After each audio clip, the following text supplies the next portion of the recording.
The Canterville Ghost. Mr. Hiram B. Otis was a rich American from New York. He had come to live and work in England, but he did not want to live in London. He did not want to live in the city. He wanted to live in the countryside outside London. Canterville Chase was a large and very old house near London. Lord Canterville, the owner, wanted to sell it, so Mr. Hiram B. Otis visited Lord Canterville. "I do not live in Canterville Chase," Lord Canterville said to Mr. Otis. "I do not want to live there. The house has a ghost, the Canterville Ghost." "I come from America," said Mr. Otis. "America is a modern country. I don't believe in ghosts. Have you seen this Canterville Ghost?" "No," said Lord Canterville, "but I have heard it at night." "I don't believe in ghosts," Mr. Otis said again. "No one has found a ghost. No one has put a ghost in a museum, and you haven't seen this ghost either." "But several members of my family have seen it," said Lord Canterville. "My aunt saw the ghost. She was so frightened that she was ill for the rest of her life. Also, the servants have seen it, so they will not stay in the house at night. Only the housekeeper, Mrs. Umney, lives in Canterville Chase. Mrs. Umney lives there alone." "I want to buy the house," said Mr. Otis. "I'll buy the ghost as well. Will you sell Canterville Chase? Will you sell the ghost?" "Yes, I will," said Lord Canterville. "But please remember, I told you about the ghost before you bought the house."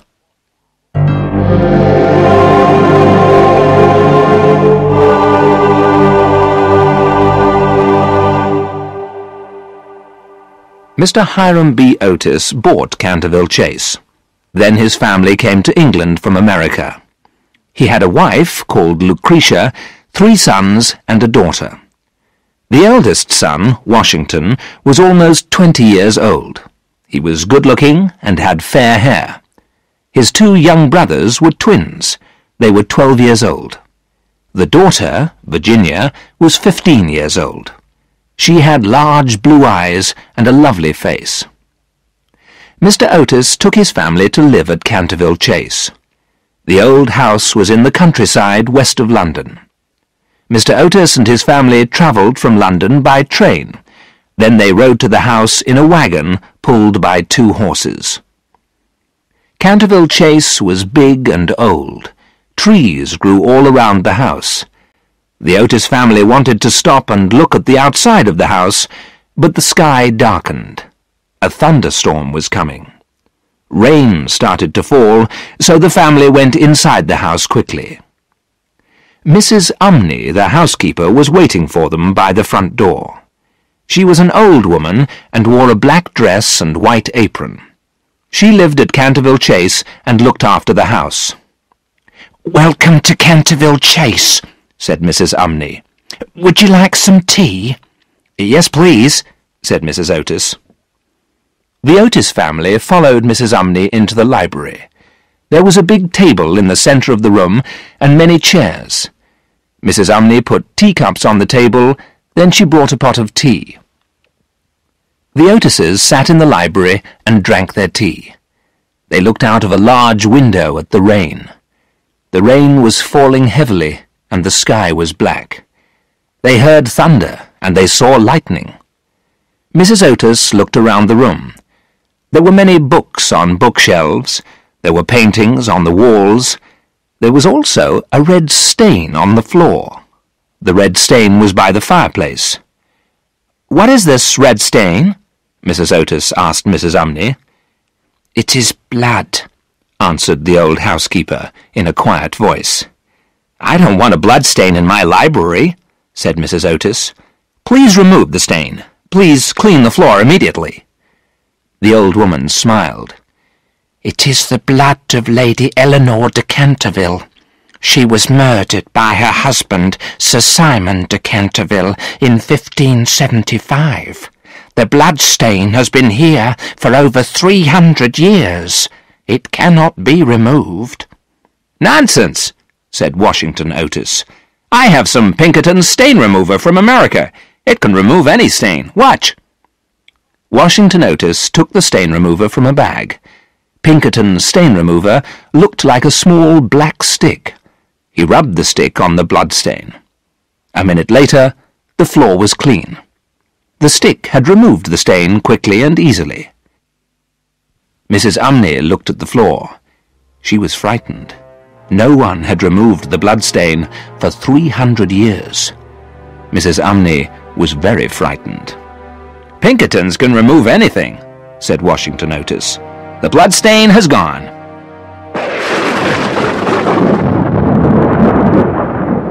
Lightning flashed and lit the library. Thunder crashed over the house. Mrs. Umney fainted.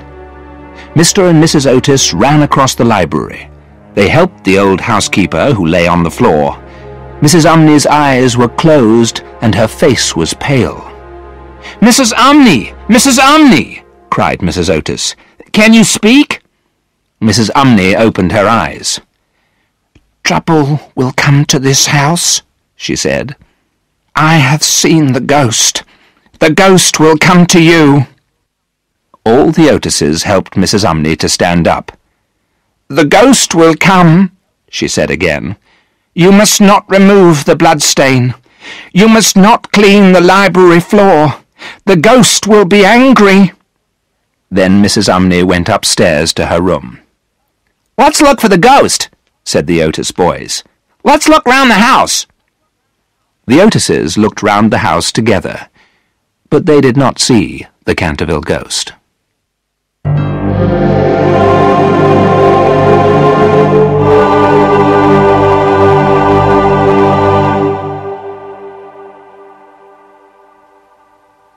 That night the family went to bed early. The storm continued all night. Next morning they went into the library. The blood stain had reappeared on the floor. "I'll remove this blood stain once more," said Washington Otis. "Mother doesn't want a blood stain in the library. I'll clean the floor again." He removed the blood stain with Pinkerton's stain remover. The library floor was clean. But the next morning the stain had come back again. "This is very strange," said Mr. Otis. "I'll lock the library door at night. No one can come into the library. No one can put a stain on the floor." "I don't think Pinkerton's stain remover is bad," said Washington Otis. "I think there really is a ghost. The ghost is making the blood stain. The ghost puts the stain on the floor at night." "We must find this ghost," said Mr. Hiram B. Otis. "It must stop making these stains. Your mother doesn't like blood on the library floor." That day the family went out. They walked around the countryside near Canterville Chase. They went to the nearby village. They looked at the old village houses. Then they walked back to Canterville Chase through the woods. It was a summer evening, and the weather was fine. It was late when they got back to the house. The Otises were hungry and tired. After eating supper, they went to bed. The bedrooms were upstairs. There was a long corridor upstairs. The bedroom doors were along this corridor. Mr. Otis woke up after midnight. There was a strange noise outside his room. The sound was like metal chains. The chains were rubbing together. Mr. Otis got out of bed and opened the bedroom door. He looked into the corridor. He saw the Canterville Ghost in the corridor. The ghost was an old man with burning red eyes. He had long grey hair and wore very old-fashioned clothes. There were chains on his hands and feet. He was rubbing the chains together so they made a noise. "My dear sir, your chains make a terrible noise," Mr. Otis said to the ghost. "You must put some oil on those chains. Here is some Tammany Rising Sun oil from the United States. Please put the oil on your chains." Mr. Otis put a bottle of oil on a table in the corridor. Then he closed his bedroom door and went back to bed. The Canterville Ghost was very surprised. He had lived in Canterville Chase for 300 years. Everyone was frightened of him, because everyone was afraid of ghosts. But this American gentleman was not afraid. The Canterville Ghost decided to work harder. He wanted to frighten the American. He made a terrible noise and shone a horrible green light in the corridor. Another door opened at the end of the corridor. Mr. Otis's youngest sons came out of their bedroom. The two young boys had the pillows from their beds in their hands. They threw the pillows at the ghost. They laughed at the ghost. The ghost was amazed and upset. No one had laughed at him before. He was a ghost. Everyone is frightened of ghosts. No one had ever laughed at the Canterville Ghost before. The Canterville Ghost did not know what to do. He disappeared through the wall, and the house became quiet. The ghost went to the secret room where he lived. He sat down on a chair. He thought about what had happened. He had frightened people for 300 years. He had looked through windows and frightened the servants. He had knocked on bedroom doors. He had frightened people in their beds. He had blown out candles in the night. He had turned green and made noises with his chains. Everyone had always been frightened. No one had given him rising sun oil to put on his chains. No one had thrown pillows at him. He was a very unhappy ghost.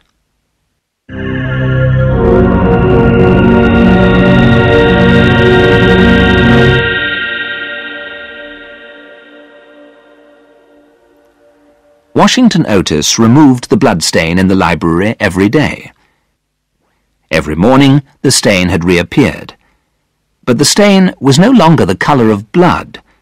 One morning it was brown, another morning it was purple, then it became bright green. The Otises laughed at the bloodstain. They looked for it every morning before breakfast. "What colour is it today?" asked Washington Otis. "It's green!" shouted the twins. "It's green blood today!"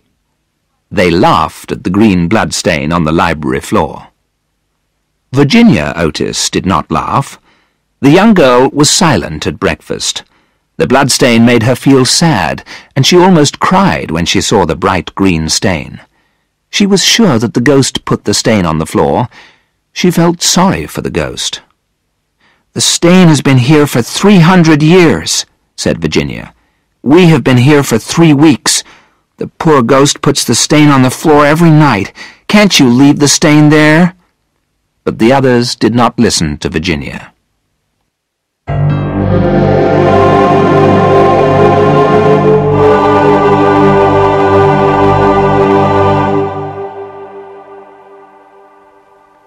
The second appearance of the ghost was on a Sunday night. The Otises had all gone to bed. Suddenly they were woken up. They heard a terrible crashing noise downstairs.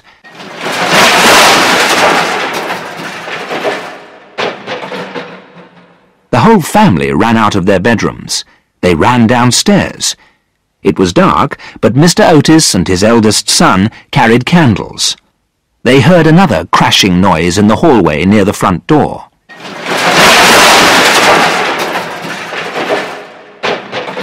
There was a suit of armour in the hallway. This suit of armour was more than 300 years old. It had fallen over and made a loud noise. The Canterville Ghost was sitting on the floor next to the armour. The ghost had tried to put on the suit of armour. He wanted to walk around the house and frighten the Otis family, but the metal suit was too heavy. The suit of armour had fallen onto the floor. The Canterville Ghost was sitting beside the armour. He was rubbing his knee. He had hurt himself. Mr. Hiram B. Otis pointed a gun at the ghost. Washington Otis held his candle high in the air. The Otis twins laughed loudly. Virginia was afraid and stood beside her mother. They all looked at the Canterville Ghost. The ghost was very angry. He stood up and gave a loud shout. He blew out the candle in Washington Otis's hand. There was no light in the hall. Then the ghost ran up the stairs in the darkness. He stopped at the top of the stairs and laughed.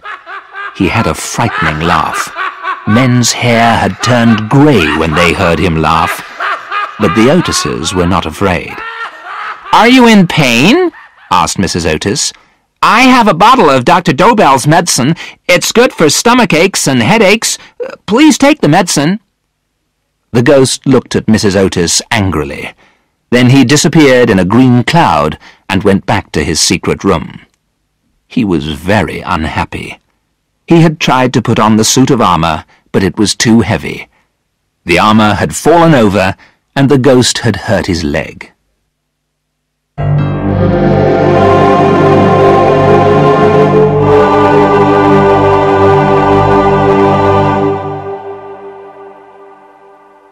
The ghost stayed in his room during the day.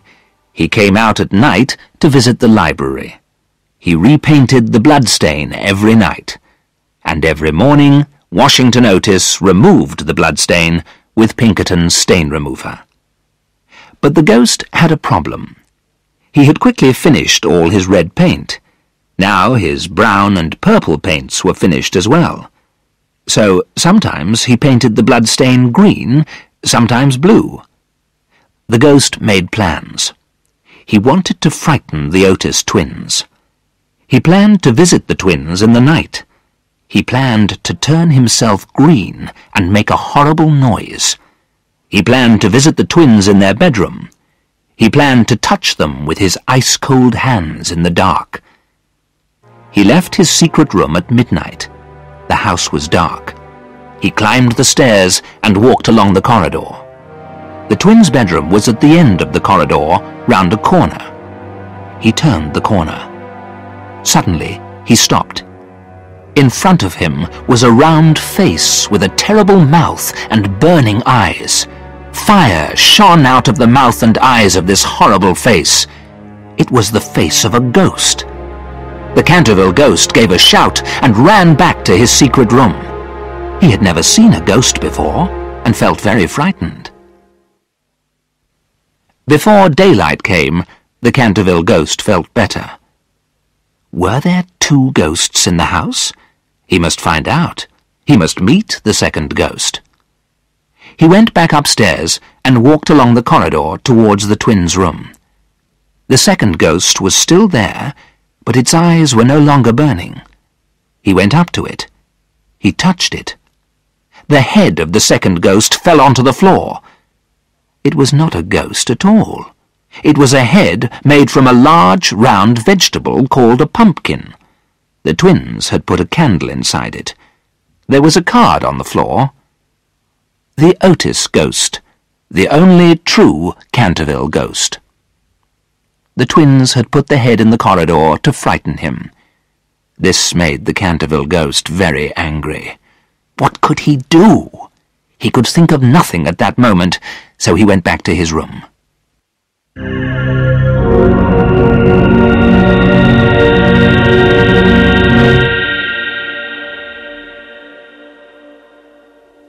The ghost felt very weak and tired. He stayed in his room for 5 days. He did not repaint the bloodstain in the library.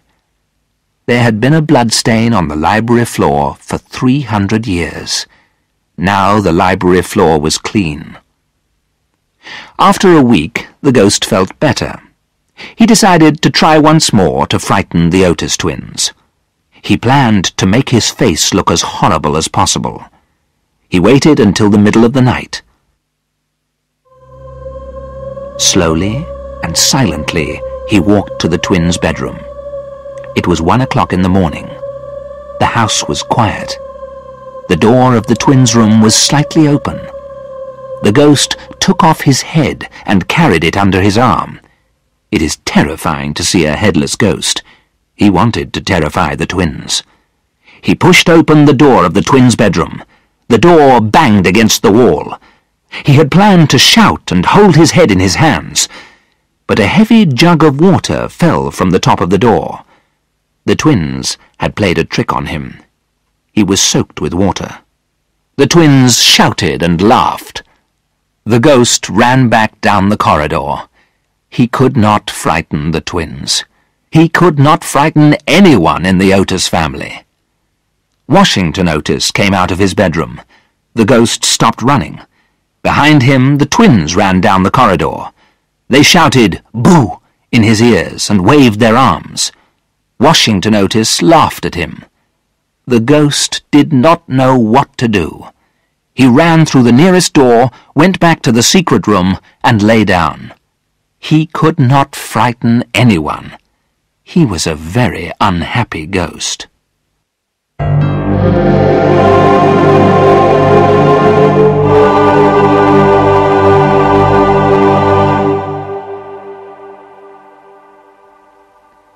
The Otises did not see the Canterville Ghost at night again. The twins waited for him when it was dark. They put a rope across the corridor. They tied metal tins to the rope, but the ghost did not walk into the tins. Only Mr. Otis came along the corridor. He fell over the rope and was very angry. Virginia Otis was also angry with the twins. "Can't you leave the poor ghost alone?" she said. "Why do you want to hurt him? Why do you want to play tricks on him? He has lived here for a very long time. Leave him alone." The twins did not listen, but the ghost heard Virginia's words. The words gave him hope. One afternoon, Virginia went to the library. The library door was slightly open. She pushed the door wide open and quietly walked into the room. There was somebody sitting by the window. It was the Canterville Ghost. He was looking at the library window, which was made of coloured glass. There were words painted on the glass. He was wearing his best clothes and had combed his long grey hair. "I feel very sorry for you," said Virginia quietly. "I'm sorry that my brothers were not very kind to you, but you did try to frighten them."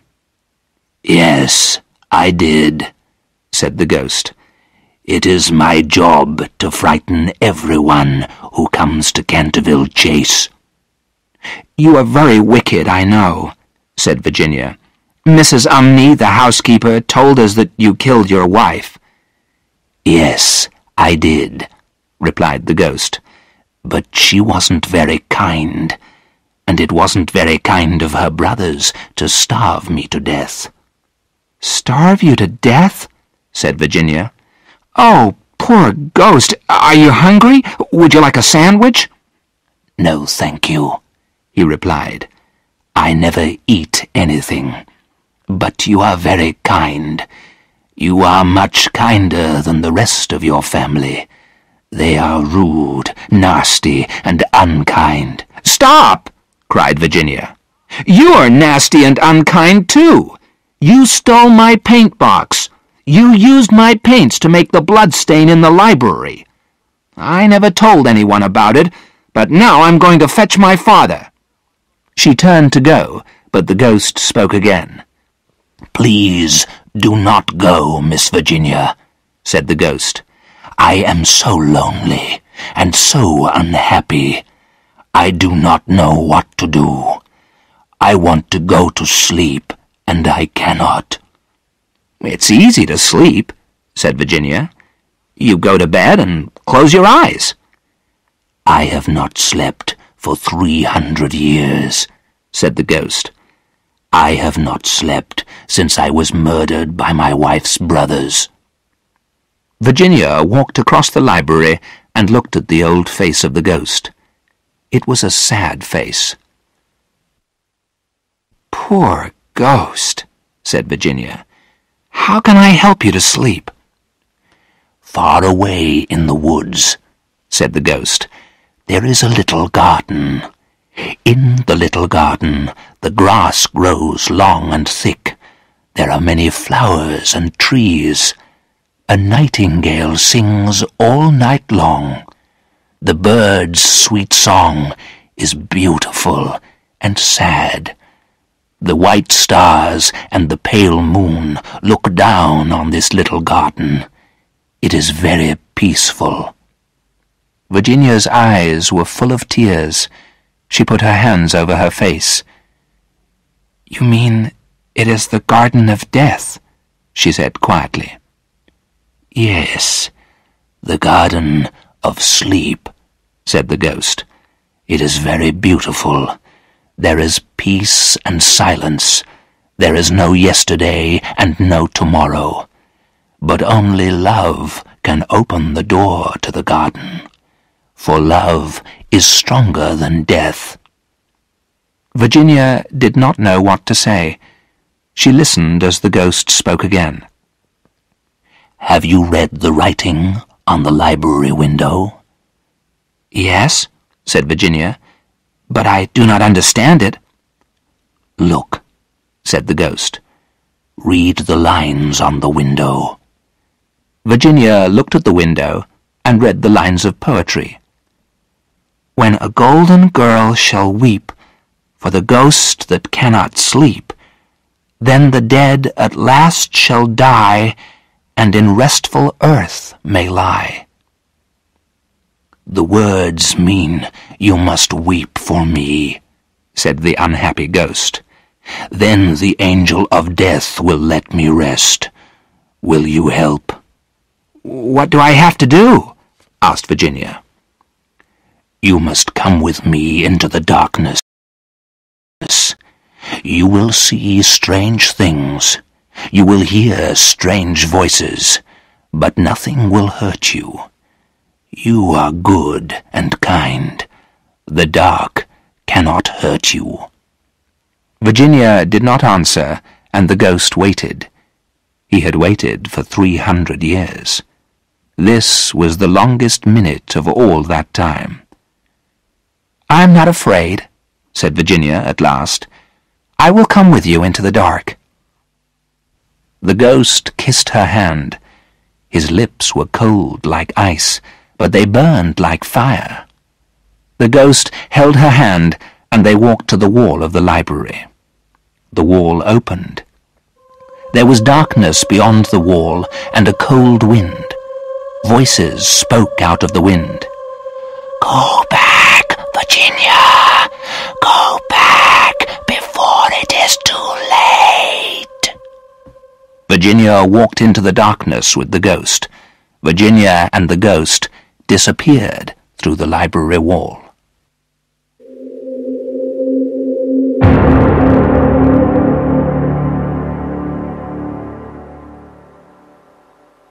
Virginia did not come downstairs for supper.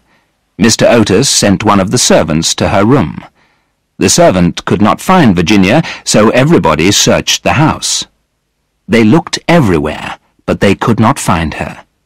Mr. and Mrs. Otis were very worried.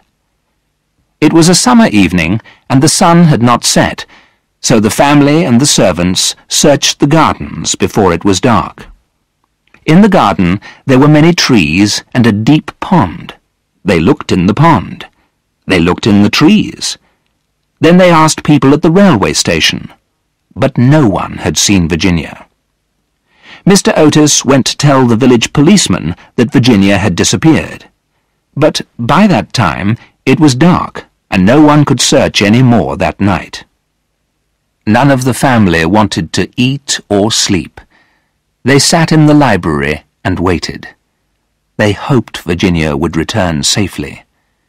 They planned to search for Virginia again in the morning. It was midnight when the family decided to go to bed.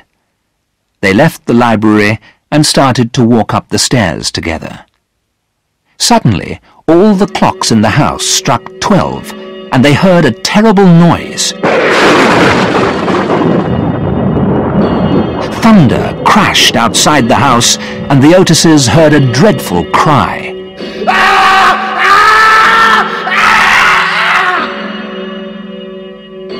Strange music sounded inside the house, and a door opened at the top of the stairs. Virginia stood in the doorway. She looked down the stairs at them. Her face was very pale, and she carried a small box in her hand. "Where have you been?" Mr. Otis asked angrily. "Your mother has been very worried. You have frightened us all. You must never play a trick like this again." "Except on the ghost," said the twins. You can play tricks on the ghost." "Father," Virginia said quietly, "I have been with the ghost. He is dead, and now he can rest. He gave me this box of beautiful jewels before he died." She showed her father the small box. Inside was a necklace made of red stones. "Where did you get this?" asked her father. "Where have you been?" Mr. Otis forgot to be angry. He was so pleased to see that Virginia was safe. "Come, I'll show you," said Virginia. She turned back to the door at the top of the stairs.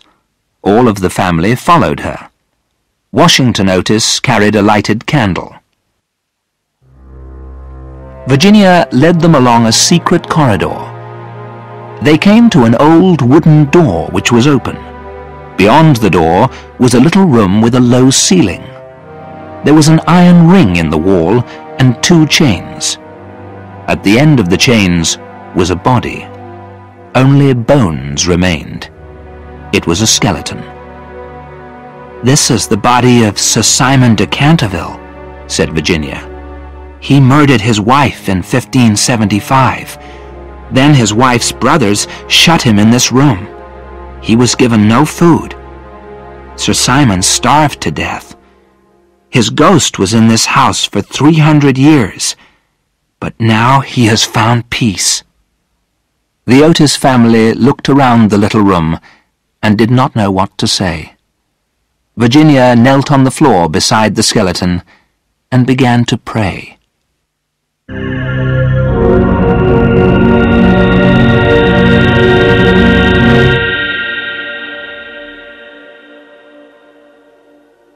There was a funeral 4 nights later.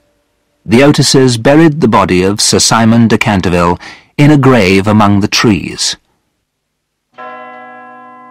The Otises, Mrs. Umney the housekeeper, and all the servants from Canterville Chase stood near the grave. Behind them were people from the nearby village. Many people had come to the funeral. Virginia carried white flowers. She looked up at the stars and the pale moon and the dark trees. She remembered what the ghost had said about the Garden of Death. A nightingale began to sing. The bird's sweet song was beautiful and sad. Virginia smiled. "God has forgiven him for murdering his wife," she said.